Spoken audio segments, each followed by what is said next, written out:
Welcome to a very special presentation of the novel A Really Good Day by James Hosek.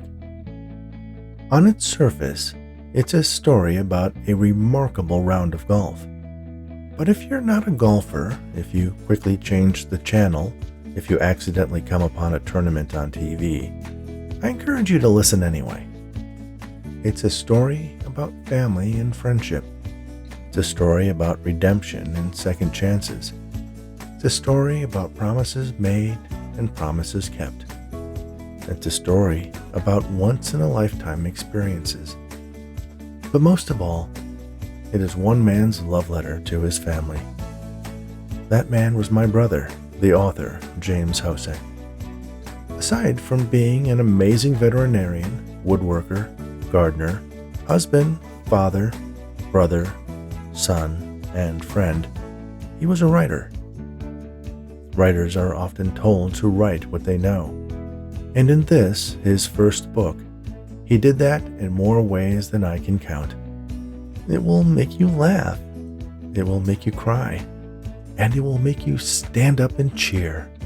So sit back and enjoy as Jim takes you on a fun, entertaining journey through 18 holes of golf and one man's really good day.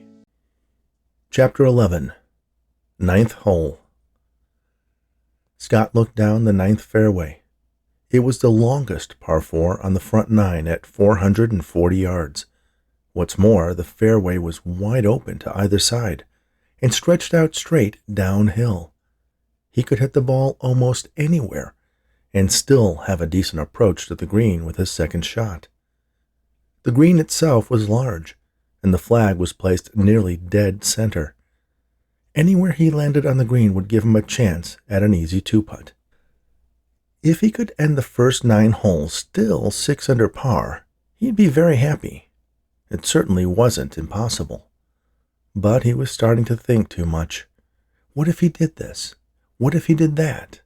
Paul was right in telling him that his game was affected more by psychology than mechanics. Still, his last drive haunted him. He needed to get a nice straight drive. He needed to know he still had those shots in him. To his left, he could see the driving range. It was deserted now. All the golfers were currently on the course. 20 groups of 3, 60 golfers.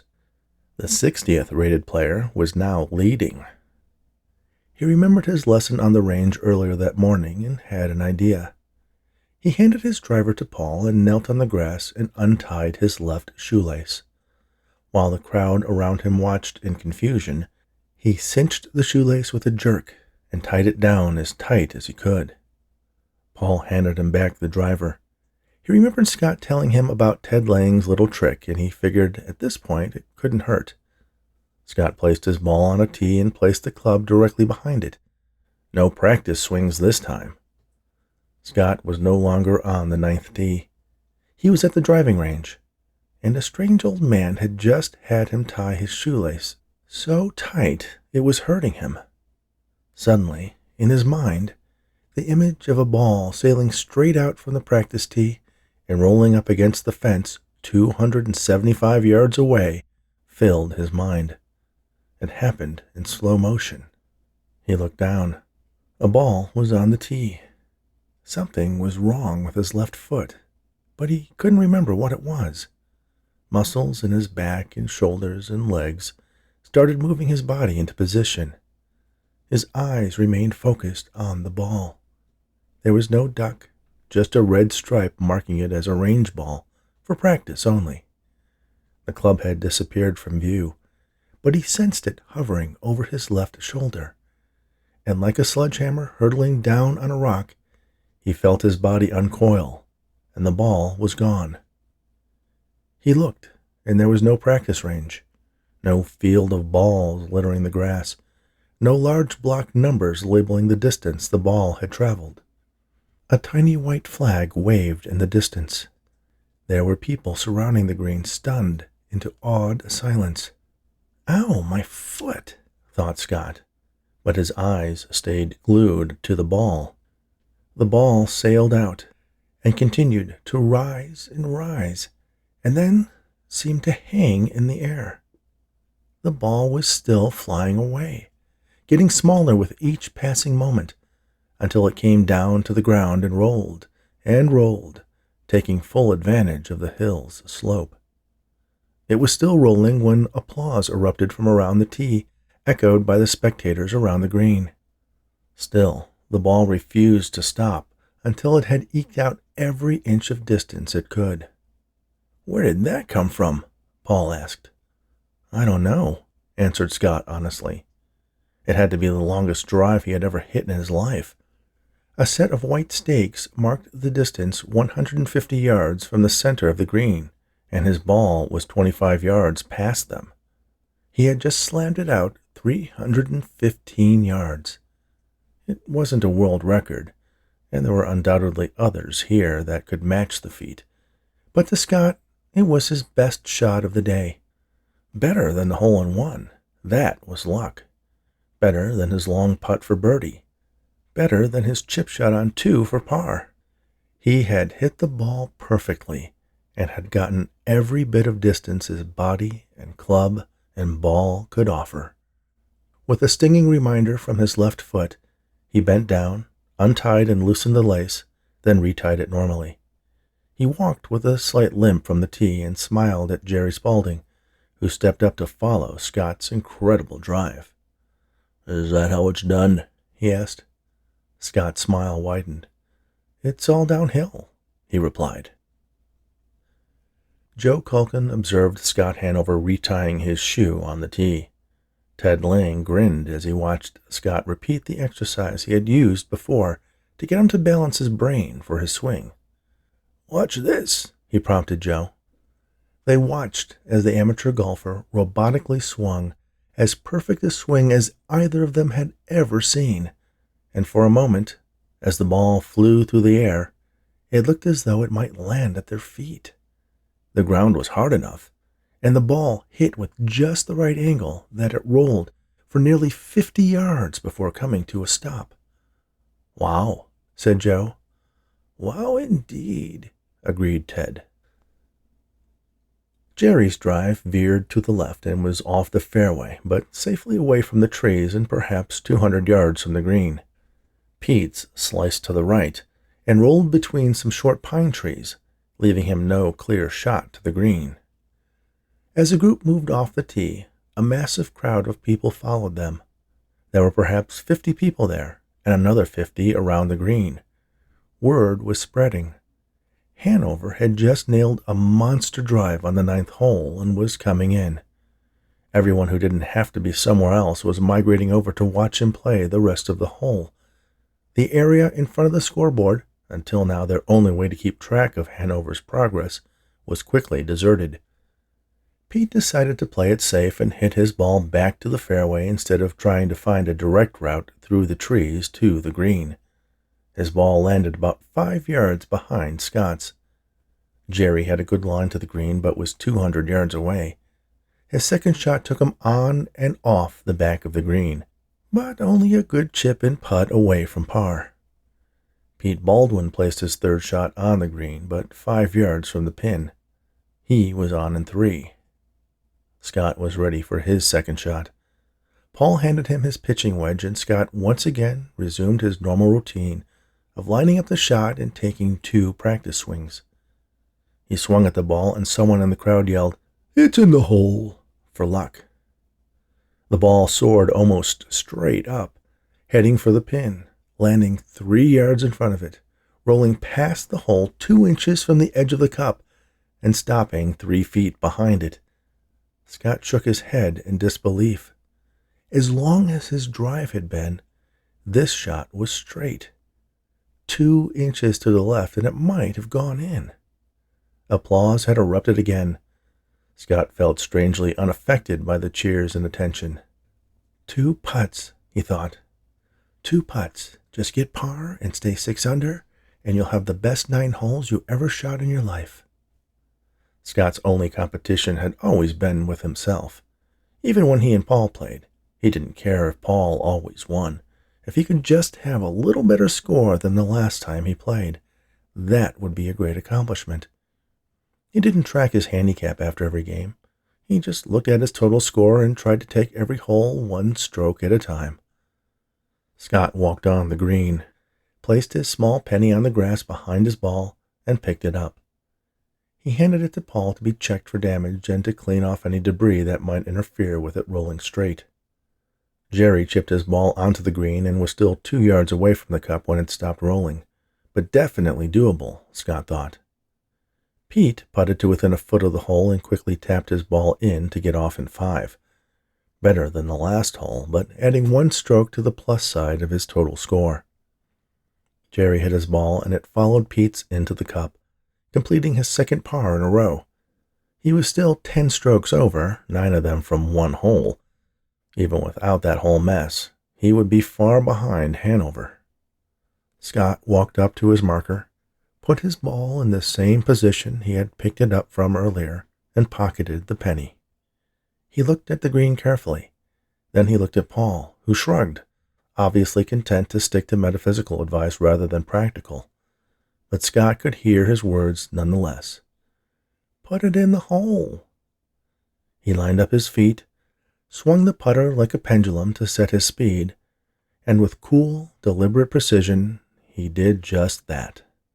He put the ball in the hole. Another birdie. Scott Hanover was now 7 strokes under par. 7. It took him a while to notice that the crowd had once again erupted in cheers, and even Jerry and Pete were clapping at the accomplishment. Scott walked 2 steps over to the hole and pulled out the ball. He held it up like he had seen the pros do on television and waved it around and smiled and cried. What a wonderful, beautiful day. And it was only half over. "Tell me you have it all," begged Jason. He was a different man from the one Ellie had met in the parking garage this morning. She nodded. "We need to get some footage of Patterson in case things go bad." "He's already teed off," pointed out Ellie. "Let me edit out the hole-in-one and satellite it in. Then I can catch up with Patterson down the course." Jason considered her idea and nodded in agreement. "Okay, I should probably get some words from Hanover." Ellie told him about some of the events on the course, and Jason smiled. This guy was going to make this story shine. Screw the marathon. Ellie looked around and saw Scott Hanover and his caddy, Paul, going over his scorecard. She waved and Scott noticed her. She motioned him over and he walked over to the camera woman. "This is Jason Bernard," she said, introducing the 2 men. "Jason, this is Scott Hanover." "Great to meet you," said Jason as he shook Scott's hand firmly. "Great round so far, eh?" "Yeah." "Listen, we want to get some tape of you before you head off again, for the sports report." "Terrific," said Scott. Jason looked at Ellie. "Is here okay?" She motioned Jason to his left to get a better angle to the sun and hefted the camera to her shoulder. "Ready?" Jason began an impromptu introduction, and his professional skills and presence took over. Ellie was impressed with how easily he flowed into his on-camera personality. "We're here at George Dunn National Golf Course in Oak Forest, Illinois, for the Northern Illinois Amateur Regional Golf Tournament. The winner today will get a slot in the next PGA Pro-Am tournament, a dream that most amateurs will never realize. But golfer Scott Hanover is giving a lot of duffers a vicarious thrill with his incredible round today, and an amazing shot on the 7th hole, which we'll show you in a moment." He turned to Scott. "You're now 7 strokes under par, an incredible accomplishment for a professional golfer, let alone an amateur. Scott, did you ever think you'd be doing this well after the first 9 holes?" Scott looked at the camera and took a breath. "No way," he answered honestly. "I've had a bunch of lucky shots." "Do you think it'll hold up?" "I don't know, but even if it doesn't, today will be a day I will always remember." On the 7th hole, Jason glanced down at a scorecard he had grabbed from the clubhouse earlier. A 190-yard par 3. You did something most golfers only dream of. What did it feel like? "Like you said, most golfers only dream of getting a hole-in-one. I've come close a bunch of times, but when I hit the ball, I was sure it was going to zoom off the green." "What happened?" "It hit the flagstick head-on and just dropped in. Like I said, a lucky shot. Well, luck or not, it's the same score, pointed out Jason. Yeah. How long have you been golfing?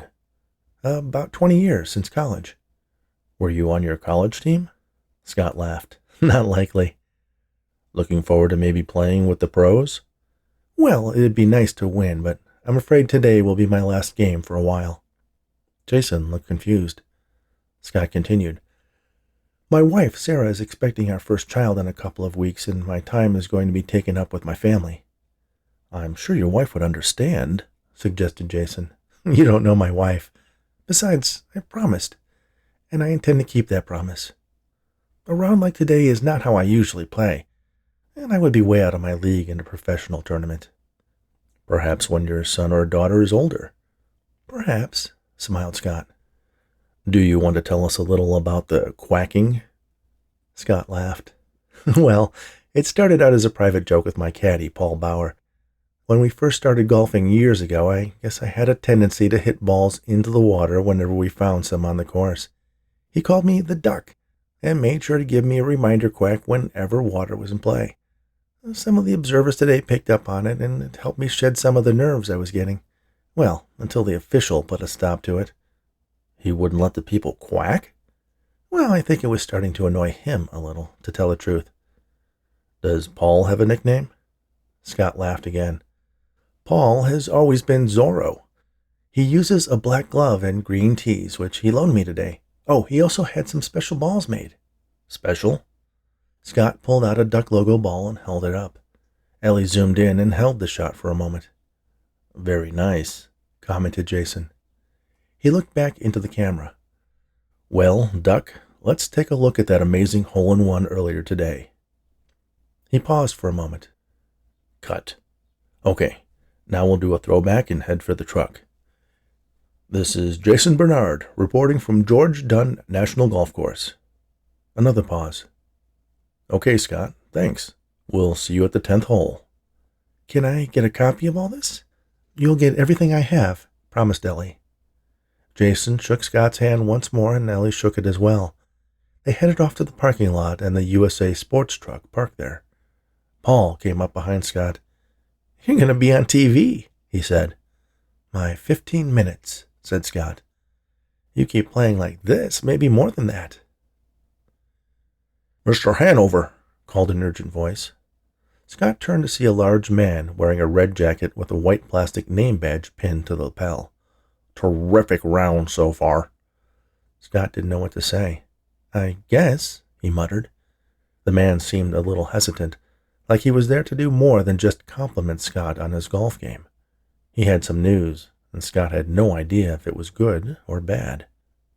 Usually, he continued, we try to group golfers to allow the better golfers to finish last. You know, have some head-to-head competition. Makes for a better tournament. Makes sense, agreed Scott. You were rated last among all the golfers today, yet you're way ahead of the rest so far. I still am rated last, pointed out Scott. Yes. Regardless, one of the officials will need to check your equipment. Excuse me? Asked Scott. Just to make sure it falls within the USGA regulations. I'd hate to see you disqualified. Disqualified? Shouldn't that have been checked out earlier? Technically, there's no time limit to when a violation can be discovered, but we just want to make sure. You think I'm cheating? Scott asked angrily. No, but we need to make sure that if any accusations are made, we can say you are well within the USGA rules. Check away. Carl Bateman motioned another red-jacketed man to check the bag Paul was standing next to. There's one other thing, added Bateman. Provided everything checks out okay, we'd like to pull you out of your current threesome to play in a final twosome with whomever has the next highest score. Provided, of course, you're still in the running after everyone has come in from the front nine. But that could be 2 hours or more, realized Scott. I'll lose my momentum. The statement sounded stupid the second Scott said it. Momentum? He could scarcely call his performance on the course anything that he had planned or had control over. Well, yes, and normally we don't want to destroy the rhythm a golfer may have developed, But if you don't mind." "What if I do mind?" asked Scott, wondering what might happen if he fought the official's decision. "Technically, we can disqualify you. We do have the ability to change grouping and order in the middle of the match." "I'm sure you do, but how would that look?" Scott pointed out. "The USA Sports people just interviewed me. If you pulled me out, well, a lot of people might be starting to think that you want one of the favorites to win rather than a nobody." "Not at all, not at all," Bateman said, backpedaling. "We want the people who came out here today to see the best matchups we can provide. It makes for a more dramatic finish if the best scorers round out the tournament." "I suppose it makes sense from your point of view," agreed Scott. "Who knows, maybe having some stiffer competition will help your game." Scott laughed. "I can't see myself doing any better than I already have." "Yes, well, you're probably right about that," muttered Bateman. "Well," considered Scott, "it seems like I really don't have much of a choice anyway. Do what you gotta do." "Thank you, Mr. Hanover. Grab some lunch. Relax. We'll find you when we need you," Carl instructed. He walked about 20 feet to a golf cart and drove off. "What was that?" Paul asked. "I guess we're taking a break." You can't really do anything. You can't practice putting at the putting green or hit balls at the driving range." "Really?" "I think you can chip around the 10th tee, but that's while you're waiting to tee off." "Well, then let me buy you lunch." "Excellent idea." Sarah and Anna made arrangements to pick up their furniture the next week. Sarah's contractions were still persisting, but were once again tolerable. "Same thing happened to me," said Anna when Sarah had asked her about it. "It was a false labor. I dragged Dale to the hospital, and they sent me back home. I didn't have Linus for another 10 days. "Sounds reassuring," Sarah said. "You'll be fine," assured Anna. "When I finally went into labor, it lasted 22 hours. You'll have plenty of time when it does happen, trust me." They browsed for a while longer among the pickings left by the earliest shoppers. Anna ended up buying some children's books, and Sarah found a few more stuffed animals to add to the collection that had built up in the nursery thanks to a baby shower, hand-me-downs, and favorites Sarah had saved from her childhood. This kid was in definite danger of being buried for days under a fake fur avalanche if the trend continued. "What's going on over there?" Anna asked. Sarah looked where Anna was pointing to the rows of televisions they had passed previously. A group of people, mostly men, were mesmerized by the scene on the screens multiplied dozens of times, like the reflection in a fly's compound eye. A man was walking toward them and shaking his head. "Some guy hit a hole in one," he mentioned, assuming they would be interested in the explanation. "Too bad Scott's missing that," commented Sarah. "What, like Tiger Woods or someone?" "Nah, some guy playing in an amateur tournament. He's walking away with it after 9 holes. Winner gets a chance to play in a pro tournament," he added before walking away. "Hey, that sounds like the one Scott is playing in. Oh dear, I hope he's not doing too badly. Sounds like there are some really good guys playing. I wonder if Scott got to see it when he was there." "Blah," gagged Anna. "He's probably sitting in the clubhouse watching it on TV with Paul." "Let's see if they show Scott playing in the background or something." Anna looked at her watch. "We really should be going, Sarah." "It'll just take a minute," she argued. "Let's hurry before they move on to another story." She pulled Anna by the hand and led her through the thinning crowd. "And apparently," a neatly groomed, well-dressed anchorman commented as Sarah got close enough to see one of the screens, his caddy had nicknamed him the Duck because of his propensity to hit the ball into any water on the course. "And he did fulfill that prophecy on the 8th hole," added a too-bouncy blonde anchor whose painted red lips pulled out to a perfect smile over her bright white teeth. "But he still managed to pull off a par, despite the penalty stroke," the first sportscaster remarked. "That's funny," Sarah mentioned to Anna. "Paul calls Scott the Duck, too." She paused for a moment. "They can't be talking.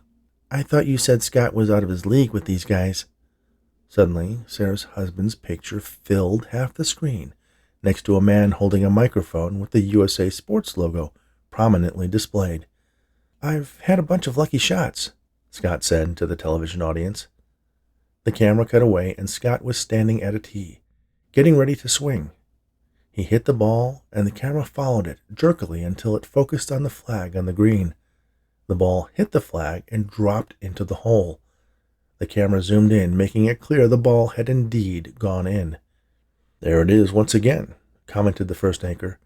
"Scott Hanover's amazing hole-in-one. As he said himself, one heck of a lucky shot."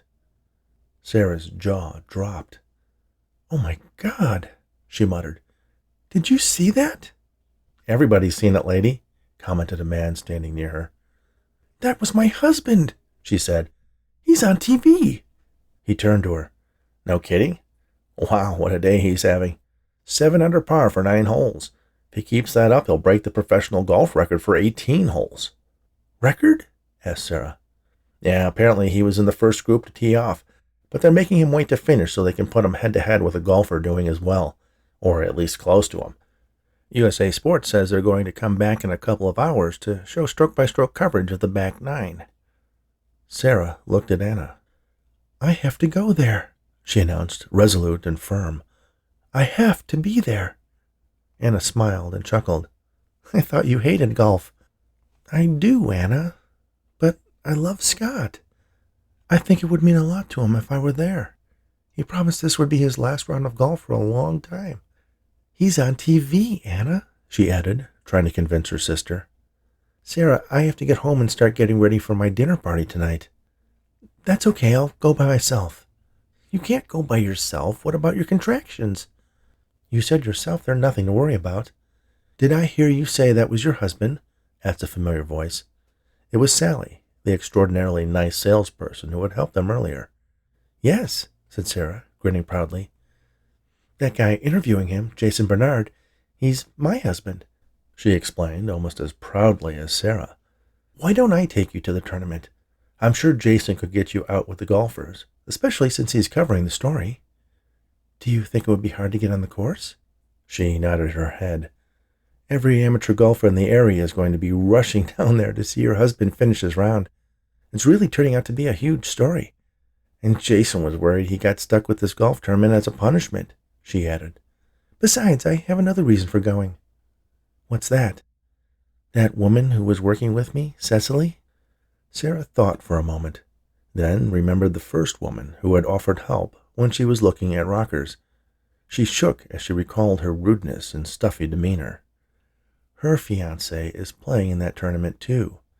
If your husband can beat him, I'll do whatever I can to see that moment." Sarah laughed and turned to Anna. "Anna, go on home. I'll get a lift from Sally." "2 hot dogs," ordered Paul, "and a large Pepsi." "Same here," added Scott. The young teenage girl working at the lunch counter smiled and rang the orders up on her cash register, then turned to get them ready. The hot dogs were twirling between a set of rollers on the counter behind her. She pulled 4 buns from the steamer and placed them on separate sheets of waxed paper, then loaded the hot dogs from the warmer with a set of tongs, laying them in the warm buns. She wrapped each dog and placed them on a tray near the cash register. 2 large styrofoam cups were dragged through a bin of ice before she set them under the soda dispenser until the foam dripped over the sides. $11, she said with her unflappable smile. Scott reached into his wallet and pulled out a 10 and a single and handed them to the girl. He slipped another 2 singles into a pickle jar labeled tips. "Thanks," she said. You're the guy, right? The one on TV?" Scott turned around and noted the 35-inch television in the corner turned to USA Sports. A report on the Chicago Marathon was currently playing, but a crawl on the bottom of the screen promised shot-by-shot coverage of the Northern Illinois Amateur Regional Golf Tournament later in the day. "I guess I am." She pulled a scorecard from under the counter and a pen from next to the cash register. "Can I get your autograph?" she asked shyly. "Who knows, it might be worth something someday." Paul laughed. "I'm sorry," he apologized. "It just struck me as funny." Scott cautioned him with a look and took the offered pen. "What's your name?" he asked. "Cassie," she replied. He wrote, "To Cassie, best wishes and thanks for the dogs, Scott Hanover." "There," he said. "Thanks for asking." Cassie looked pleased at the scorecard. "Good luck the rest of the round," she said. "I'll take all the luck I can get," he answered. When they were out of earshot, Paul teased. "She likes you, Scott." "Shut up," Scott said. They stepped over to the condiment table, and Scott pumped some mustard onto his dogs and slathered them with relish and onions. "I'm just saying," continued Paul, adding a layer of ketchup over his tube steaks. "Eat your hot dogs," instructed Scott as they sat down at a table. No sooner had they settled in when another man slipped himself into one of the two empty chairs around the table. "Better get used to that," he warned. Scott seemed puzzled. "The autographs. Could be some day you'll be tired of signing them." "I doubt it," Scott said, laughing. "I'm Jake Fisher." He held out his hand, and Scott wiped some mustard from his before shaking. "Scott Hanover. This is my caddy, Paul Bauer." Paul's handshake left a little ketchup on Jake's hand, but Jake politely ignored it. "I know. You've had an amazing round so far." "Amazing is the word," Scott agreed. "Are you playing?" "No, just watching. I'm a sports agent." "Like Jerry Maguire?" piped in Paul. Jake chuckled. "Not quite." "Show me the money," grunted Paul, continuing his parody. "Well," started Jake, "I'd like to talk to you about some sort of agreement." Scott stopped in mid-bite and put down his hot dog.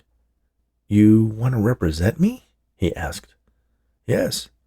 "Why?" asked Scott incredulously. "You're the kind of sportsman I look for." "Lucky?" Paul asked jokingly. "Genuine," answered Jake. "You play because you love the game. You're already a hero to thousands of golfers this morning, and that number will grow before you hit the 10th tee. USA Sports is going to play this up to draw attention from the marathon scandal, and you have won a place in today's events, whether you win the tournament or not." "Marathon scandal?" Paul asked. "Some kid took an early lead and then almost died from a drug overdose," explained Jake. "I'm not going to win," pointed out Scott. "You don't have to win. Just have fun. Callaway wants a real weekend golfer that people can identify with. I think that's you. Other people think it may be someone else out here today. But I have an eye for these things." "The golf guys, Callaway?" interrupted Paul. "That's the Callaway," answered Jake. Paul let out a low, long whistle. Scott seemed impressed too, but explained further. "Well, even if I win, I can't play the Pro-Am. I'll be on labor watch." "Labor watch?" asked Jake. "Scott and his wife Sarah are expecting their first kid in a few weeks. Scott promised there'd be no more golf for a while. He gave in too easily, though, if you ask me." "Nobody asked you," jibed Scott. "Congratulations, Scott," Jake said. "That's great. Listen, I can't promise you'll get rich from this. You can't because you're an amateur, but there are alternate ways to compensate you. Perhaps a college fund for your kid. But we can talk about that later. No one's going to care if you play in the Pro-Am after what you've done today. You're a Cinderella, an unknown, showing up at the ball with a carriage drawn by ducks. You're the kind of guy Callaway needs. Take a ride with me, and I promise you'll have some fun along the way." "I really don't think anyone would be interested in me," Scott argued. "Let me take care of that part." Jake pulled a stack of papers folded into thirds from his pocket. "Sign a letter of exclusivity with me. It won't commit you to any endorsements or sign over your life. It just means I have the first right of refusal to represent you if any offers come along." "It can't hurt," pointed out Paul. "I'd do it." "Can't hurt," agreed Jake. For the second time in less than 10 minutes, Scott gave his autograph. Andrew Patterson's tee shot on the second hole landed in the middle of the fairway. He knew he could par this hole with a perfect approach shot. Without words, his caddy handed him his 8-iron. Andrew didn't even check if it was the right club. He didn't need to line up the shot. He had a natural sense of where to put his feet. It was like his body was programmed to play golf. If only he had found this sport earlier. But there was still time to make his mark, and it would start today. He popped the ball up neatly onto the green, and a slight backspin pulled it within a yard of the hole. The putt would be simple for him. A light tap, and it was in. There were a few people crowded around him, with more coming now that Hanover had finished, and they wanted to see what Patterson would do in the face of Scott's 7 strokes under par score. Andrew knew that a score like that was due entirely to luck, especially from such a low-rated player. Luck had a habit of changing. He would finish the front 9 3 under, maybe 4, possibly 5 if he had some luck of his own on a chip shot or two. But his steady, consistent style would bring him the win, as it always had.